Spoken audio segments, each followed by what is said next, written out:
It's always a pleasure to be here. Good afternoon and welcome to today's edition of your afternoon tonic show Flipside, where we talk about everything that makes the news: political, social, economic, health, anything.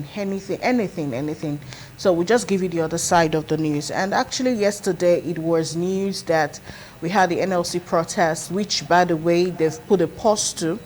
We had a protest yesterday in Edo State, we had a protest in Delta, we had in different states in Nigeria, and some states even started before the NLC even said there was going to be a protest, like in Ibadan. Some weeks back, they started protesting the hardship and the hunger. Then there was even somewhere in Port Harcourt last month where they protested. These ones, they even protested not only the hardship, they protested about the heat and the lack of power. So there's just a whole lot of issues in Nigeria as it stands. And today on Flipside, we're going to be dealing with the current economic hardship in Nigeria. That's what we'll be talking about. We have a rights activist who's also an economist that will be talking to us on this topic today, telling us and sharing some ideas on how we can survive. We already know how we got here, but what can we do to deal with it? But you know what, before I will unveil my guest and we get talking, there's always the segment we try to end the show with. We usually target It's About You, something about your health, something to keep you moving. We're going to start the show with it because I don't want a situation where we end up talking so much about the hardship and we don't talk about that health aspect. We have so much issues with the heat as it stands. And so we have a documentary put together by us on water, the benefits of water, the need to constantly rehydrate as everywhere is burning now. So what's going to do for you? There are people who naturally will tell you they hate to drink water. Well, you maybe after you're done watching this, you would change your mind. So we'll be starting Flipside today with this documentary on water. When we come back, you will meet my guest and we'll start talking about dealing with the current economic hardship in Nigeria. I'll be back in a moment. Did you know that your body weight is approximately 60% water? Your body uses water in all its cells, organs, and tissues to help regulate its temperature and maintain other bodily functions. Because your body loses water through breathing, sweating, and digestion, it's important to rehydrate by drinking fluids and eating foods that contain water. The amount of water you need depends on a variety of factors, including the climate you live in, how physically active you are, and whether you are experiencing an illness or have any other health problem. Water does more than just quench your thirst and regulate your body's temperature. It also keeps the tissues in your body moist. You know how it feels when your eyes, nose, or mouth gets dry? Keeping your body hydrated helps it retain optimum levels of moisture in these sensitive areas, as well as in the blood, bones, and the brain. In addition, water helps protect the spinal cord and it acts as a lubricant and cushion for your joints.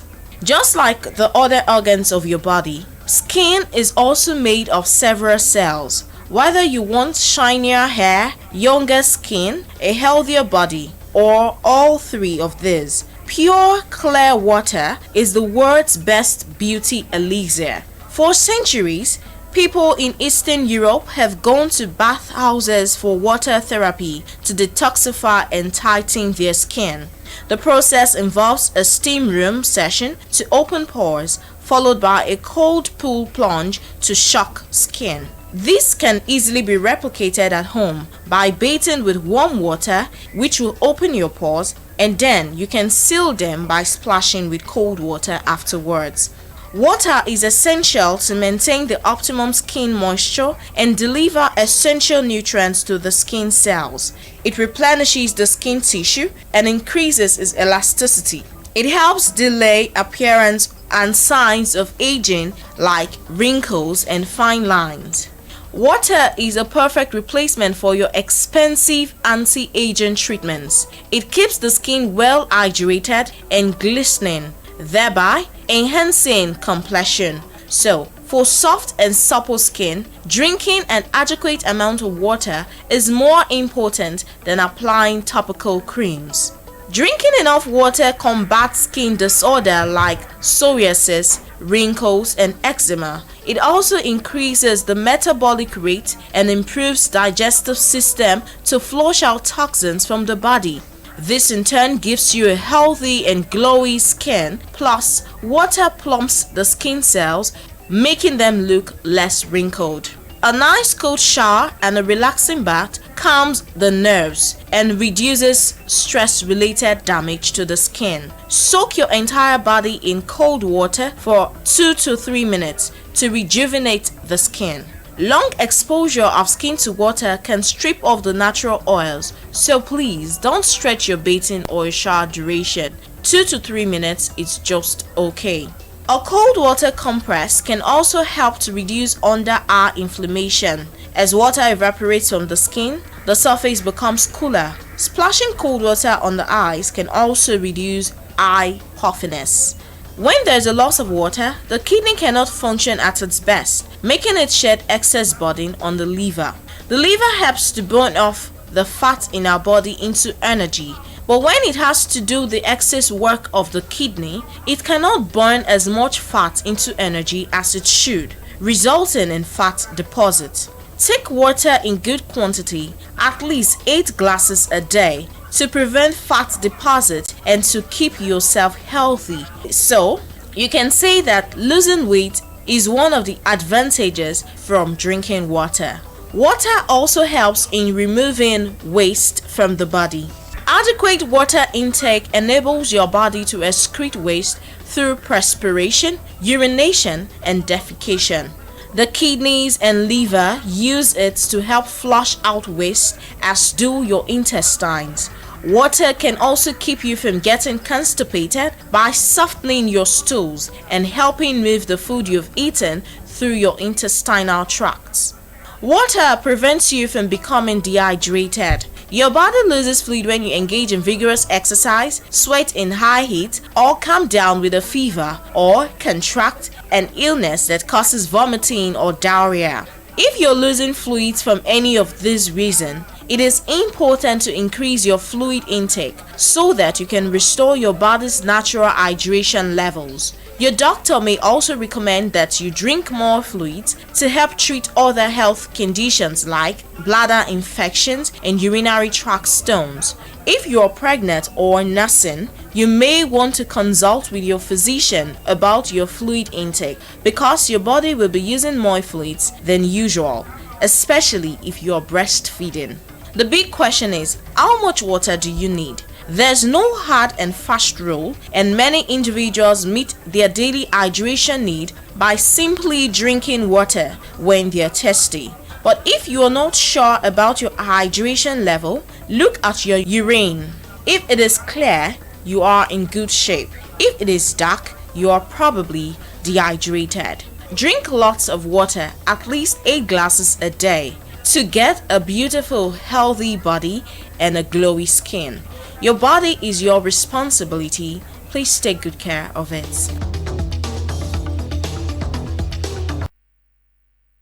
Can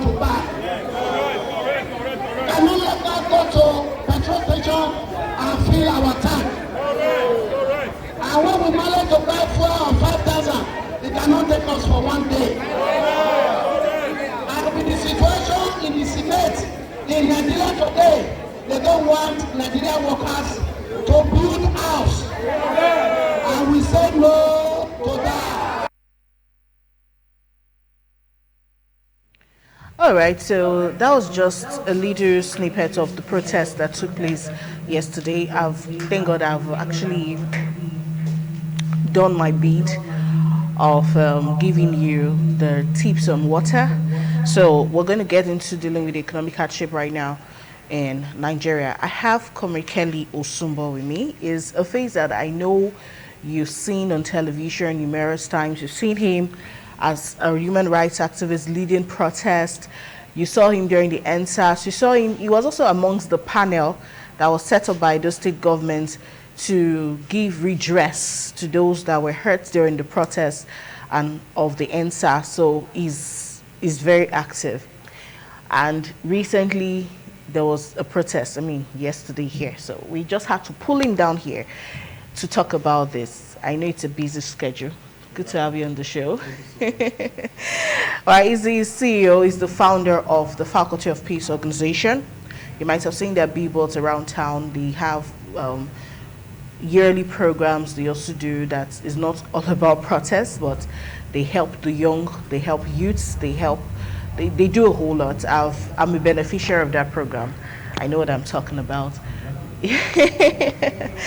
So we're going to talk about, let's assess the impact of the current economic policies that were recently launched, at least from the inauguration last year. How would you say the impact has been overall on the country's finances, and what are some of the consequences? We are seeing some of the consequences now, but are there long-term consequences you project? Yeah, when policy formulation doesn't work out, like I think what the present administration is doing is to be doing guess work. Trying to throw a stone at the river when you want to maybe throw your net into a river from different angles if you want to catch a fish. I think they don't have a glance, like a clear-cut approach to what they want to achieve. So you can see them try so many things at the same time. So the long-term effect is that a few days ago I was on the street and I saw some kids, boys from the age of 6 to 12. You used to see those people from the northern part of Nigeria, but these are people from southern part of Nigeria. They were begging. You go to petrol station, you see them begging. You go to eatery, you see them begging. So what you are seeing that those are, if care is not taken, those are, God forbid, those are potential criminals that we are breeding already. So usually it used to be from the north, the northern part of the but you see Southerners, so people joining them. So if the present economic woes are not addressed, what you will see, those kids will just grow up and they don't have the basic education, they don't have the basic skills. They are trained by the street, and they are going to unleash mayhem on those people. Some of us who give our children 3 square meals a day. If something is not done, you may say God forbid, but that is the reality. So if you want to say God forbid, what do you do to address the system? So the long effect is we don't just want to imagine it how it will look like, but we can avoid it. It's avoidable. We can prevent it. Understand? So, but if it's not prevented, if the political class does not see that, to say that okay, we have eaten enough, let's try to purge ourselves of what we collect on a regular basis, I believe then the situation will consume everybody, and there will not be a sacred cow for any other person to not feel that you now have all the bulletproof windows, bulletproof cars, fence your house, have a fence that is higher than your house. It can no longer protect you, and there will be mass movement. You should say that the revolution some of us have been talking that the government don't want to hear, it will be inevitable. Because why? When somebody is hungry and there's no food, the stomach does not know that there's no food. That is the confusion. Why do people go to crime? Some person genuinely, I'm not talking about those who want to go to crime maybe as hobby or greed or as habit. When you are hungry, your stomach demands that you should you need food. If you are unable to provide food, the stomach does not negotiate. It doesn't understand. You must look for something to feed your stomach. And when that happens, when large percentage of people are now at the verge of not finding something to eat, then they will look for what to eat. And we don't pray for that to happen. Okay, this economic hardship currently, I don't know if you go to the markets, a lot of men hardly shop. But I will share an experience. There was this rechargeable fan I saw. It's small, it's a table fan, 12 inch. I really, really loved it. I have a rechargeable fan in the house, but I don't know what was really pulling me to that small one. It had a solar panel, it had 2 bulbs and all that stuff. And I saw it with a friend. She bought it for 33,000 in January. So I told her to give me the contact of the person who sold for her. And she gave it to me last week. So I called the woman, said the fan was 33,000, and I said I was interested. And 2 days after, I tried to get her details to forward money to her because I knew I won't be able to go get the fan as it stands. When I'm ready, I will just pick it up. And then she told me it was 35,000. I said, okay, that's fine. I quickly did the transfer. So the next day, I couldn't still go myself, so I sent someone to go because my spirit was just telling me, by the time you'll be ready to go get this fan, they will not give it to you. So I asked someone to help me go get it, and she went, they coupled the fan, she carried it from the shop. As she was about to get into the car, they started screaming from there as if she stole. She should wait. So she waited, and they decided they won't sell the fan at that amount anymore. Like, I don't understand. You have paid 2 days ago. You've given me receipts. This is my fan. I said, no, ma. They knelt down. They were begging, that since we even had a standing relationship, that's why they can even hold her. She has to pay 50,000 naira. It was laughable. In the space of 2 days. Is it the presidency that has caused that sudden increase? She didn't buy that fan 2 days ago. So who is even doing us more? Is it government's policies? Or even we are just wicked to ourselves? I have my own personal experience. I bought, because I do shopping in bulk. But that day, I think I wanted to buy something. I just saw this carton of noodles. And there was no, like the woman had no change. That's okay. We were looking for her to give me some change. I just said, okay, let me have that carton. She said 12,000. I said, but I don't like buying one carton. I like buying things. I would just buy like maybe for 8 months. And so I have a reason of doing that. It's because of the economy. It's just my own mechanism to cope. Yes. I don't want to hear it don't increase, or it don't increase. I don't want to hear it on a regular basis. I devise that means for my own self. So when I do shopping, I will hear all those negative noise for 1 day. It's okay. And I will wait to go and hear it maybe 6 months or 7 months later. That is my own pattern, the way I deal with it, I cope. So I said, okay, let me have it. As we're doing it there, a test just came that is now 18,500. I know the noodles you're talking about. Yes, right there. I mean, right there. So government is responsible, yes. When a ship have problem, you blame the captain. When there is a issue with the flight, you blame the pilot. Government have lost control. They are the example, like they are the father, they are the mothers of the land. Over the years, they are not demonstrate to everybody the sense of responsibility. People lost faith in the system. So the system is like there's nobody in control anymore. Everybody just doing what they want to do to survive. So if government was really in charge, and they have shown us over the years they care for the people, they have the interest of the people at heart, they make policies to favor the people will have a sense of belonging. The people know that the government does not care. I have a friend, an American, that came to Nigeria. I was trying to convince him there's no light. I said, okay, NEPA. At the time, somebody told me that, no, this is not the way to talk to these people. Tell them that you don't have a government, and they will leave you alone. And the third day, I think we don't have government. So you don't have, I say, yes, we don't have government. What we have is that the government is there, the people is here. And that does it, and we were cool. So how do you convince if you have government when they don't have policy, they don't have plan for our future children? There's no plan for pregnant women. There's no plan for children between the age of 0 to 5. There's no plan for those who are graduating from university. There's no plan for our education. There's no plan anywhere. So they used to deceive that we have government. People used to feel that our government is doing, but over the time, people have realized that there's no government. They live for this. Okay, how did you convince a guy that is now 45 who have not benefited anything from the government that government exists? So what you saw, what you experienced is a failure. It's a failure of systems.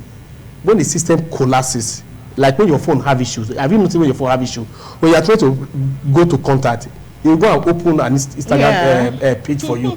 So that is a system collapse. The system have collapsed totally. And during the last election, people have some hope. People were thinking that there will be a beacon of hope. There's a personality in the name of Afri that a vast majority of people does not like. The election does not go in the way that people wanted. Understand? The whole shambles about the presidential election, people are still. So that was almost like the last stroke that broke the camel's back. So as of today, people are just surviving, doing things, and how they can. Okay, how do you explain that a dollar will now rise within 24 hours from maybe 1,200 to 1,000, maybe 1,800 or 1,600? So when we all did simple economics in school, when there's economic stability, what happened? It doesn't make price to go down. Today we rise, today we go. So okay, maybe that would be a follow-up question. Investor will lose some confidence. Yes, that's where I was even going to, because I need to know how this whole hardship is going to even affect our direct investments and foreign international investments, because we were promised that monies were going to come. We're going to have lots of, especially international trade relations, are going to be busted. Our president is traveling a whole lot. The former president did a whole lot of travels as well. But so far, so good. What's up? I think that travel of 18, the most time, I think they do it like, they use it as a distraction, where they want to distract themselves from our problem. Like the whole environment is so tense. People come to Aso Rock, they complain a lot. So in a way to distract themselves, they just go to a calm environment, and I bet these people, they don't make no sense. Are you saying all those travels are it has never hidden anything, because the people you are talking to, they have more fat about your country more than you do. They are business people. I'm a businessman. I'm telling you, I'm a businessman. I trade in dollars, I trade in naira. So what are you going to tell people? When there's instability in the economy, people can never invest in that kind of economy. Okay, now I'm bringing like about 10 trillion. So we say, gentlemen, let's go to this country in Africa, the largest black race. I don't want to use this thing. The largest black nation on the surface of the earth. Okay, let's go and invest, gentlemen. We put all our economy in place. We do all our. So do you know how much we go into to consult, do investigation, do all manner of everything to put everything in place? Right now we are ready. 2 days to come and the currency started moving up and down and everything. I said, what do we do? Okay, let's allow the currency to stabilize. 6 months later, issue. So they will not come. So because you cannot even, so you will not understand. Listen, let me tell you. I usually buy cars from the US. So I sent money, calculated my money, sent money to somebody, bought the money they will use for shipment and everything. Before they could buy those cars for me to ship, the dollar have moved up to like about 15%. Before I brought the car to Nigeria, I have spent extra of about maybe, okay, we are in the live TV. I have spent huge some amount of money that I don't want to spend. If you go to many car lots in Benin right now, there's no cars. I'm not saying there's no car for people to buy. People are willing to buy cars. They don't have, their choices are limited because you don't have variety. There's no much car available. So you can travel for all you care. When there's no peace in your country, there's crisis, there's herdsmen killing, they know that their security is not guaranteed, they will not come. So instead of traveling, moving around, find a way to stabilize your currency, work on your insecurity in your country, make everything. You see, it's Nigeria, you see people begging, foreigner. Please travel to Benin Republic, from Benin to move from Benin to Egypt. You see foreigners, as in, you can count, if you are counting black 10 person, you count like 3 white people. They don't go and beg them. In Kenya, they don't go and be leaning and be begging, foreigner come. They come. The tourism sector will boom because if they come, they will go back safety. They don't beg. If you go to Cotonou, you see white man driving those are small, they call it ladies machine. They are driving it around. They are there doing their business. So. And the funny part is that from Nigeria border to Cotonou, at times it's just rope. One rope they will just put there. You go there, you start, you just cross. As you are crossing, the people character their behavior, everything have changed. The police, everything have changed. No. They're good. Okay, Kelly, I'll just tell you to hold on a bit. We want to go on a quick break for the news headlines at 2. Once we come back from that break, we'll talk some more. I really want to talk about the ways to deal with this hardship. Yes, we've talked about some economic policies and some reforms and all that stuff, but I need to also talk about the protest and how effective it is to dealing with our issues. We'll be back in a moment.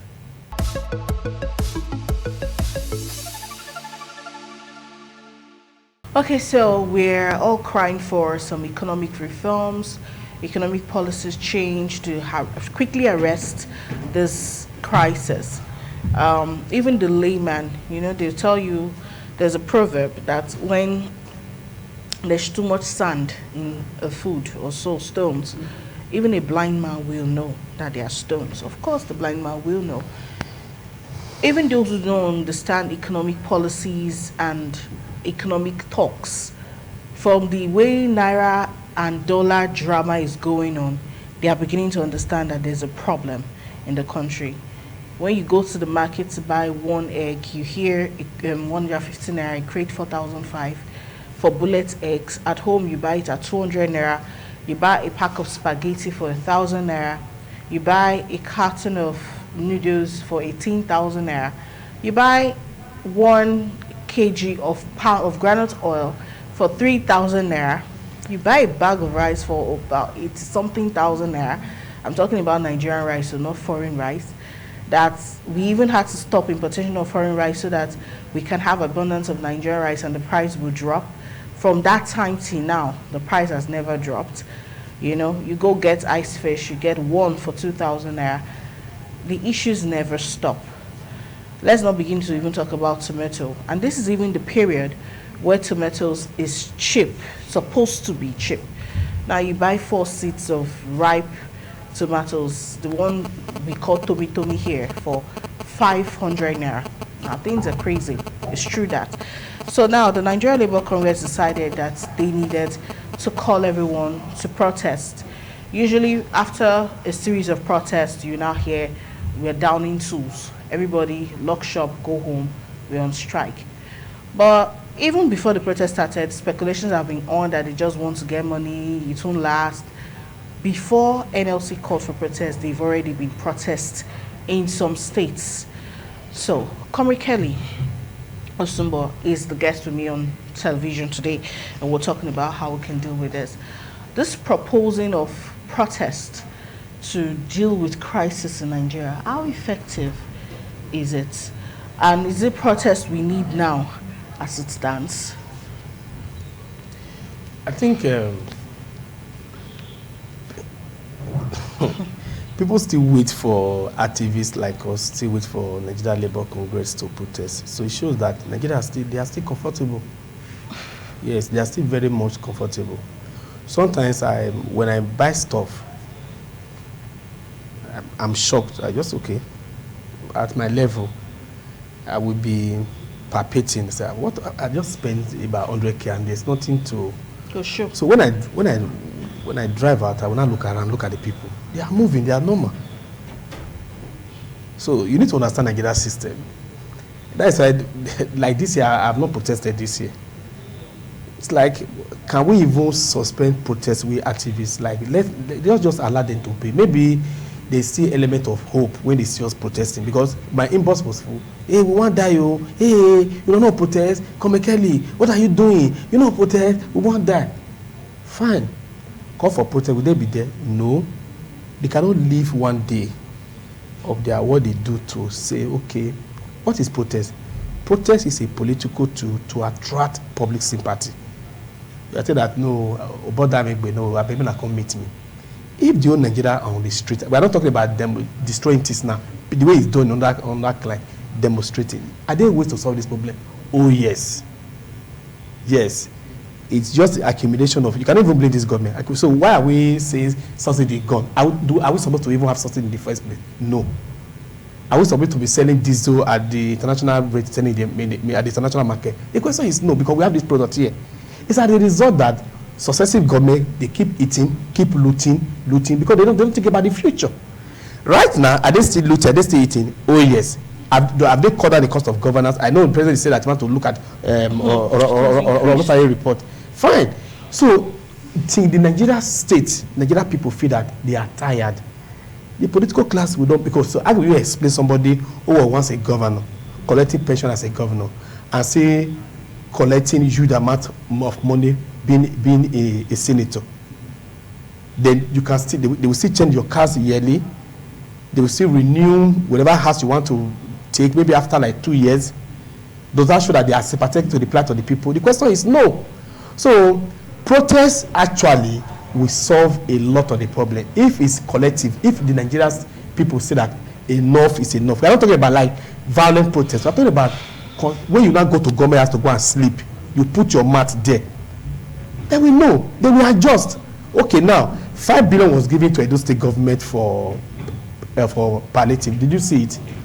The government said that they used the money for community buses. They said there was a free ride. So it was free ride that accumulated all that 5 billion that were given to state. Federal government have been giving money to state. You want to call Tinubu, they have been giving money to state. State government cannot account for what have been given to them. They don't even use it for the benefit of the people. They say they have a register. Have you seen give them? So this issue is that if we don't rise up to say enough is enough, they will not be tired though. There's no amount of money you will give to this set of politicians. These people want that. Let us also think about those people. You feel that what you are feeling, they are feeling it. They don't feel it, my friend. That's why we say people make. They don't feel it. So, but they still have cows that will give it to them during Christmas period. They are not slaughtered. They still have like 3 cows eating grass in their compound. So still have like about 30 bags of rice that is still locked up in their house. I will tell you, at my own level, do I feel Nigeria worse like that? I don't feel it. So if and as an individual, and people are shouting, I don't feel it. I'm telling the gospel truth. I've never felt. I just feel like okay, the thing just rise. It has not affected at my level. They're not thinking it will affect a governor or a senator or small. It doesn't get to them at all. They are shocked as over around to absorb every pressure that is coming to them.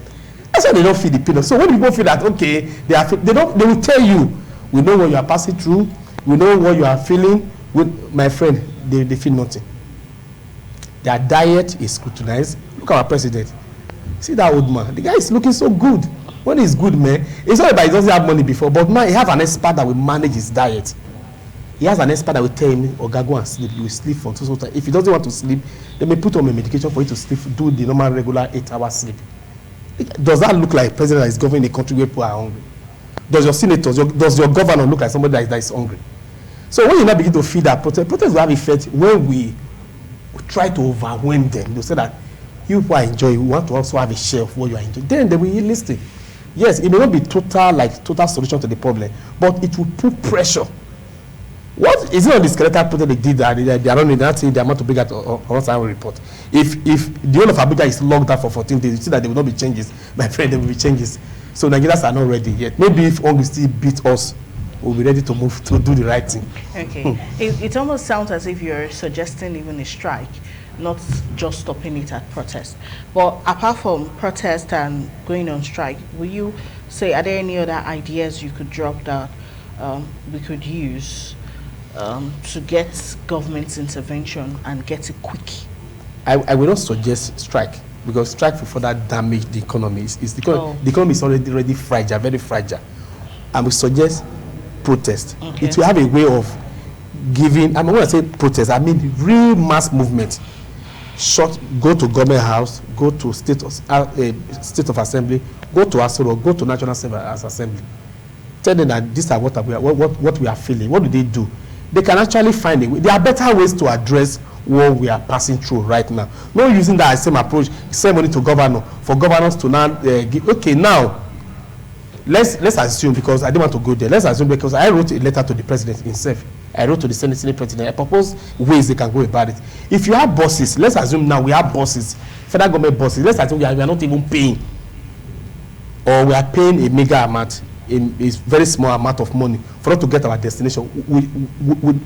Do you think we will be crying the way we are crying right now? No. Let's assume that there's even a truck that government is subsidizing that will bring cow tomatoes and food from the north to the south. Understand? Government subsidize for those transport, or even have their own transport network that this farmer don't longer pay. Do you think we will have issue like this? There are ways to do it, and they will not just wake up to look at the way they are eating. These people are busy planning for their 5th generation. So if we don't put pressure, not necessarily strike, if we don't, maybe strike once in a while, put pressure, enough pressure for them to know that it's like things want to get out of hand. They will, so NSAS was bad, I agreed, but all police station in Nigeria, they have been rehabilitated and built. Last time I went to police station, the DPO have a say in his office, and that is what the Nigerian government will never agree they have money to do one day. If you were waiting for them to use their own godly might to that way, okay, let's just rehabilitate and rebuild all police stations in Nigeria, they will say that there's no money. So there's no money. So where did the former Akata Nigeria get the 200 billion that was stolen? Snake is swallow money for this country now. Okay, now what sectors would you say have the potentials for growth? Because we keep talking about oil and gas. In former President Buhari's tenure, we tried to turn our attention from oil and gas to agriculture, but I'm not feeling the impact of whatever results Agric brought. The focus was a whole lot on rice. Rice is one of the most expensive now. Food is available, but it's not affordable. So I don't know, maybe we are missing it. Maybe Agric is not the way to go. But what sectors or industries do you see as potential growth drivers for Nigeria's economy, and how can these sectors be supported and developed? Okay, like you talk about the Agric, you don't know what that even the Nigerian rice, no matter you look at it, what it's doing for us. Now, whether you like it or not, you eat more Edia rice. You're eating a variety that is produced within a short span of time, not the one that produced maybe for 3 to 4 years. It's almost becoming toxic to your system. So that you must not take that for granted. Now, the essence of that rice, we don't know what it would have cost if you are still depending solely on foreign rice. Understand? Understand? So, but like I said, Agric can still do a lot. Not that there was a huge investment on Agric. The S-men issue is the one that truncated that process. The president was sympathetic to that segment of Agric. That is was so sympathetic to them, and he didn't want to curb their excesses. For example, this year I have the mind. I normally produce food within my fence compound. I wanted to go to have a bigger farm, because I don't, like I said, I don't like to, let everybody be shouting, but if you want to shout, mostly for men, you need to look inward and look for solution. I want to have a large farm that will accommodate what I can feed on for a year. And I have built all the plants, and somebody told me that if you plant them, cow will come chop them. Now, I have land, I will plant. The issue is that cow will go there to go and destroy everything that I ever planned for. So what will I do? So not that Agric is good if we can able to curb the excesses of S-men. Agric will give us a lot of leverage, because we can even export to other neighboring countries and everything like that. We have the potential. The Benue people, they have the potential to produce food, even Plateau. They are the most attacked. Understand? So they are not. So, Otin, that 8 years of Buhari, there was a total neglect to curb excesses of S-men. So religiously or ethnicity-wise, the guy left those things, just allow. He was putting money like a leaking pocket. He was picking money in Agric, and he was allowing S-men to be destroying what he was doing. So that would do a lot. Then the textile industry will also do a lot. So I know they'll be playing with that. Ajakuta State can do a lot if they need to be serious. When we say we need to be serious, why don't we, if we call I think they're suggesting parliamentary system. If we cut down on the cost of governance totally, and you are really willing now, at least we are eating enough, let's try to survey the situation. You have enough money to save, to invest into all this sector, and you will revive them in a short possible time. Then you also look at power. Power is power drive for economy. So you need to look into that. I think they have done a lot about that. If you want to curb corruption, if you want to cut down cost of governance, in 2 years you will have enough money to pump into this area. Then monitor. Then there need to also be a legislative framework to curb corruption. So I make a plan. People will just going to start eating this money, and that have to come from the legislative angle. For since we're born, have you seen them making laws to deal with the big men that steal money in Nigeria? The question is no. But you are seeing stringent law about those robbers, those petty robbers on a regular basis. Have there been any successful Nigerian politician that have died in prison because of corruption? The question is no. Darie and the other man, Johnny, I don't know what they call the other guy, from Taraba. Yeah. They were in the Senate. He took that female judge that was courageous enough after 14 years, jailed them. If no president granted pardon, today they are cooling their house in their respective home, collecting pensions from being as a former state government. What does that suggest to you? So they are not ready. If they are ready, there is enough money they can pump into all this industry. It will not solve the problem totally, but it will give us, there will be a respite. There will be a respite. Understand? So you also look at transportation. So you invest massively on rail projects so that people can have alternative source of transportation, not using this normal truck to bring goods. So if you want to bring goods from Kano to Benin, you have rail system. That maybe if not Benin Center, you can get to Benin, then use truck to have dispatch to Warri, Asaba, and Onitsha houses. So this is are there. Are they willing to live to see that they don't want to eat? They want to eat and feed up, and they are overflowing before they will take a bath. That is the issue. So are we richer than Kotu? Are we richer than Benin Republic? Are we richer than Togo? Even Ivory Coast that just don't see their nation, don't look at the way their country look like. These are poor countries. Poor countries. We are the big brothers. So it's not like, don't let anybody deceive you that we don't have money. We have enough money. The issue that our politicians don't want to look at the future of Nigeria people. They don't have future. They don't care about the future of Nigeria people because all of their children and their relation or most of these things, they don't stay here. They don't have houses. Or you don't see the house of this man Keyamo in London. I'll be in the US. Interesting. And that's why a lot of Nigerian youths have now decided that the best way to go now is to Japa. Yes, move. And then that Japa is becoming very expensive, and it's also becoming another issue of fraud. In fact, that's something we need to talk about real soon, because a lot of people are falling victims now for agents who have no COS, and then you pay them in the millions. Imagine the exchange rate to pounds now. So £1,000 is almost like 2 million naira, and then you're paying these people this money and you're not seeing results. And nothing is done to catch them. Well, it's all right. Well, how can governments collaborate with financial institutions?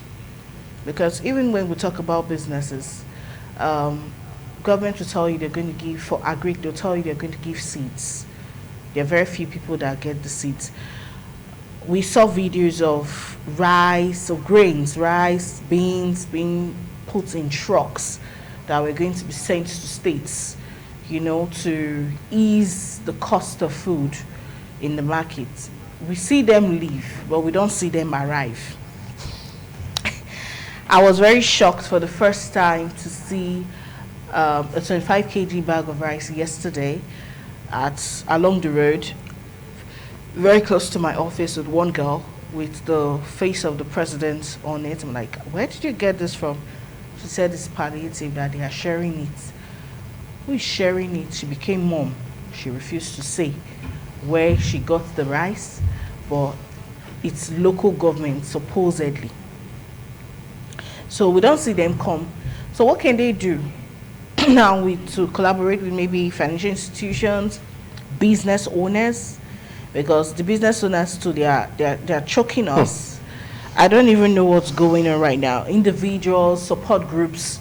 So to target these people squarely, because the government will never be able to do it alone.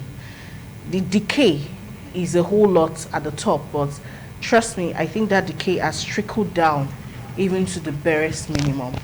If you give an average Nigerian who claims to be suffering right now because of this decayed system an opportunity to lead, chances are they will not do any better. They will still be very quick to chop and belefu first. So we get most newer also. That's what they say. So what would you advise governments to target these different sectors to collaborate together to arrest this issue as quickly as possible? I totally agree with the fact that you talked about the trucks and trains replacing the trucks. Even though we're not having security issues now, people are trying to also vandalize the train. Oh, problems. Okay. Okay, Kelly, please. Okay, yeah. Just a quick, it's a moral advice. For some few days now, I was engaged in one exercise and I was highly disappointed and our attitude to money. And I was so disappointed. You know, some person you even feel that are agent of change. They make noise because they have not been given opportunity. Maybe some of them may be watching. I will tell you that I'm so disappointed at you people attitude. Because, like I say, if you want to be a fraudster, just go and be a fraudster. If you want to be a drug dealer, you go there. If you ever wish to be somebody who don't have the capacity to change life, don't go into sector where people, reformers, where they are. Reformers are people who put other people's interests above them. So why are you in the wrong sector? Go to your sector. You can do drugs for as many years you want to do. You may be lucky, you may get rich and get away with it. After all, you say that anyone that is caught, not everyone that is caught. They say that you may not be caught. So, but the issue is that we need to have some few persons who are leaders that we can trust. So whenever you are given opportunity, please, please, it's not that bad that the little opportunity you give to people, the next thing they want to see where how to fast track and find a way to outsmart the other person. It is not that bad. So you were talking about financial institution. Some time ago, I was just talking to myself. I said, okay, well, if you want to give grant, you have the NIN, you have Nigerians who have their bank account, you have everything. BVN. You have the BVN. So really, is that difficult that you want to really target those who are into business? It is not that difficult. We know financial institutions, yes, some of them are capitalists does not have. Do you know what is going on? Capitalists are benefit. when the instability, capitalists take advantage of such situation. Somebody called me, said that people are selling property now. They are hungry. Yeah. So look for property, let us buy. You want to blame the person. Those are capitalists. The more people are selling their property cheaply, they want to run away from Nigeria, they are buying them. So capitalists look for opportunity. But if you have this BVN, NIN, and the rest of all that, and maybe you want to really help people, it's easy. Let's assume you want to help like about 2 or 10 million like who are into business.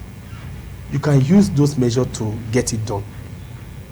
If when I said that, I don't know, somebody want to fix Nigeria, we fix Nigeria, and after 8 years, and most of the person's organs, both the ministers and everybody, their organs will fail. That after everything, after the senator will tell them that, like in the case of Martin Luther, he died at the age of 39, and their organs, sometimes was really 60. But they have overworked himself. So in the process of doing this thing, you want to do it, you need to overwork yourself. That your monitoring thing need to be tight enough that, yes, it may be corruption because you can minimize it to the barest minimum. So you can target. Let's assume the way China does it. You want to raise like about maybe 40 billionaires or millionaires in a year. It is possible. If you have concrete and anybody that's I talk about framework of corrupt corruption. If you are really serious, that's okay. Now we are tired though. Let's try to feed this country. Enough is enough. You have a law that anybody that is caught, and that person will be dead to a mess. That's why China, 30 years ago, China, they were poor. They were poor. There was no magic. They look around and say, man, we are tired. We cannot continue like this. And there was a strict law that prohibits corruption. So long people cannot longer state money blindly. That is how they revive. So it's not, even what we have now is enough. It's enough to go around. Okay, I want to say thank you because We're really out of time, and I appreciate you for taking our time to come. Thank you so much. He's planning his own program. I told you he's the founder of the Faculty of Peace organization. They do a whole lot of talks that benefits the youth. So he's a youth leader who is on the streets. He's not a youth leader from his house. He's on the streets, giving his own time, his resources to ensure that we're building the youth from the grassroots. I know your next program is targeting drug abuse and substance abuse, and it's coming up really, really soon. So look out for their billboards, look out for them and participate. Usually these programs are free. Go there and learn, because that's even another problem that we are having. Maybe that's why we are not thinking straight. That's why we don't even understand what's going on around us. An average Nigerian has one drug they're addicted to. So if it's not caffeine, which is the mild ones, it starts from there to, you name it, imagine it. It used to be something that would talk about the northern parts, they abuse drug a lot. Come on, go to the clubs in the south, see ladies. They sell these, there's even the shisha on, they sell in supermarkets. It's not secret, they shade it, you come in and buy. Well, so that's a new program, their program coming up soon. Please do well to participate. Thank you so much, Comrade. Thank you so much. I'm so glad you could make it today, and we've talked about this. Let's help ourselves. Let's push to make Nigeria better. The government can never do it alone. We have to collaborate and put pressure. Pick whatever you've learned from the show today, but we need to see results soon, because seriously, everywhere choke.